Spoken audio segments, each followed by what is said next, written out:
Saudara, tren penurunan kasus COVID-19 di Aceh serta peta zonasi berubah ke zona kuning di kota Banda Aceh, pelaksanaan salat berjamaah di Masjid Raya Baitur Rahman Banda Aceh yang dulunya berjarak kini telah kembali rapat.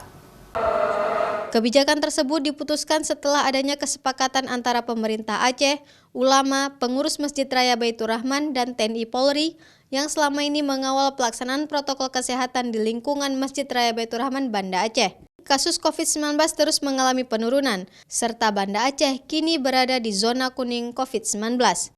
Kepala UPTD Masjid Raya Baitur Rahman Banda Aceh Tengku Ridwan Johan mengatakan, Masjid Raya Baitur Rahman merupakan masjid negara yang dikelola oleh pemerintah, sehingga setelah kebijakan sholat berjamaah dengan saf berjarak diterapkan pada awal pandemi lalu, maka pada Minggu 3 Oktober lalu secara resmi Masjid Raya Kebanggaan Masyarakat Aceh ini kembali dengan sholat dengan saf yang rapat. Kita ini masjid negara yang dikelola pemerintah, yang dalam ini kita sebagai pelaksana sudah berkoordinasi dengan semua elemen masyarakat. TNI Polri dan ulama Umara sudah menyampaikan bahwa dianggap bahasa Aceh, Banda Aceh ini sudah zona kuning. Jadi walaupun rapat itu kita lakukan, yang protokol kesehatan tetap terjadi.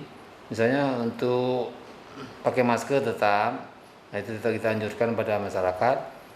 Kemudian cuci tangan masih tetap, cuman stafnya yang rapat.